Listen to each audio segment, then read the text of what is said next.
ఒకనాడు మన నినాదం తెలంగాణ ఉద్యమంలో నీళ్లు నిధులు నియామకాలు, నీళ్లు నిధులు నియామకాలు. ఇలా రేవంత్ రెడ్డి ప్రభుత్వం వచ్చినాక ఏమైపోయింది? ఆ నినాదం మారిపోయింది. ఇప్పుడు ఏమిటి తెలుసా కొత్త నినాదం? బీఆర్ఎస్ మీద నిందలు, బిల్డర్లతో కాంట్రాక్టర్లతో దందాలు, రాహుల్ గాంధీకి చందాలు. నిందలు, దందాలు, చందాలు.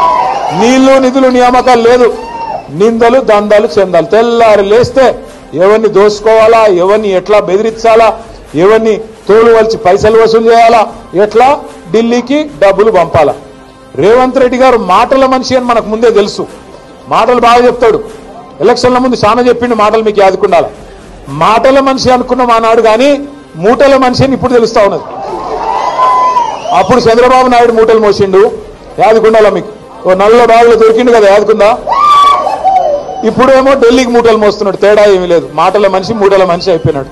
నిజంగా గత 18 నెలల పరిపాలన చూస్తే మనందరికీ ఒక విషయం స్పష్టంగా అర్థమైంది, రాష్ట్రంలోని ప్రజలకు కూడా స్పష్టంగా అర్థమైనది.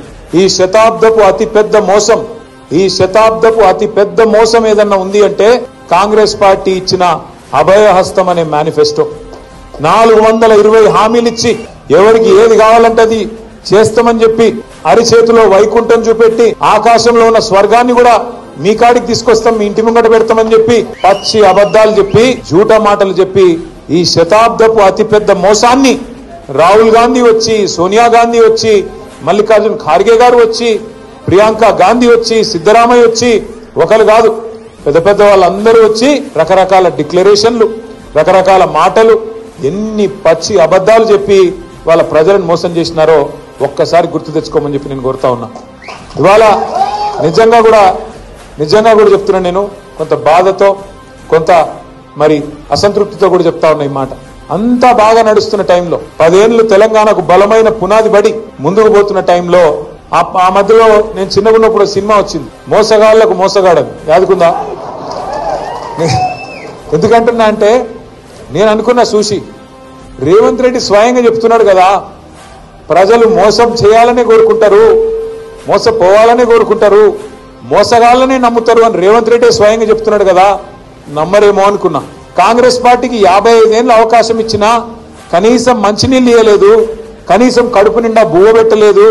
అట్లాంటి దిక్కుమాలిన పార్టీని ఎవరన్నా నమ్ముతారా అనుకున్నా.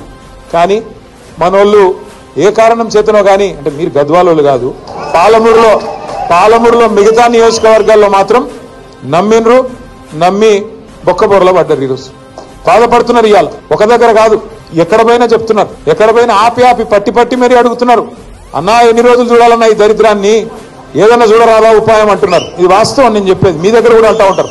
ఇక్కడికి వచ్చే ముందు మన మహమూద్ అలీ సాబు, మన మాజీ మంత్రి, ఆరోగ్యం బాగలేదు, హాస్పిటల్లో ఉన్నాడు అంటే పోయి నాంపల్లిలో ఒక హాస్పిటల్ ఉంటే పోయి హాస్పిటల్ ఆయన పలకరించి కిందికి వస్తున్నా.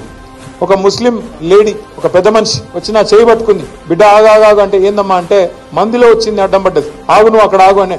ఏమమ్మా అంటే ఏం లేదు, కేసీఆర్ గారికి ఒక మాట చెప్పు, కేసీఆర్ ఉన్నప్పుడు నా పేరు ఫలక్నుమాలో ఉంటా, నా పేరు నూర్ ఫాతిమా, కేసీఆర్ అన్నకు చెప్పు, అన్న ఉన్నప్పుడు మా ఇంట్లో కరెంటు పోకపోయేది, ఈ దరిద్రులు వచ్చినాక రోజుకి 8 సార్లు పోతున్నది, జల్దీ రమ్మను కేసీఆర్ ను అన్నది.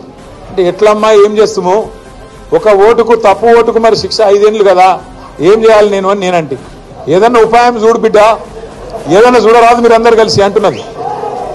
ఉపాయం ఏం లేదు, ఉపాయం ఒకటే, ఏ 10 మంది సన్నాసులైతే మన పార్టీ నుంచి పోయినరో ఆ 10 సన్నాసులకు రేపటి రోజున ఉప ఎన్నికల్లో గద్వాలతో సహా కర్రు గాల్చి వాత పెట్టడమే ఉపాయం తప్ప వేరేం లేదు. మీ అందరికీ నేను మాటిస్తా ఉన్నా, వీళ్ళు వాళ్ళు అని కాదు, మీ ఎమ్మెల్యే పేరు తీసుకునే అక్కర కూడా లేదు. ఎందుకంటే కుండ పగిలింది కానీ కుక్క బుద్ధి తెలిసింది అని ఎవడు మనోడో ఎవడు దుర్మార్గంగా మనతో నుండి వెన్నుపోటు పొడిచేటోడో మనకు అర్థమైంది ఇవాళ. కాబట్టి అట్లాంటి వాళ్ళ పేర్లు తీసుకొని వాళ్ళని పెద్దోళ్ళని చేయాల్సిన అవసరం లేదు. ఆ 10 మందిని మీరు గట్టిగా అనుకుంటే గద్వాలలో పండబెట్టి తొక్కే శక్తి మీకుందని మాత్రం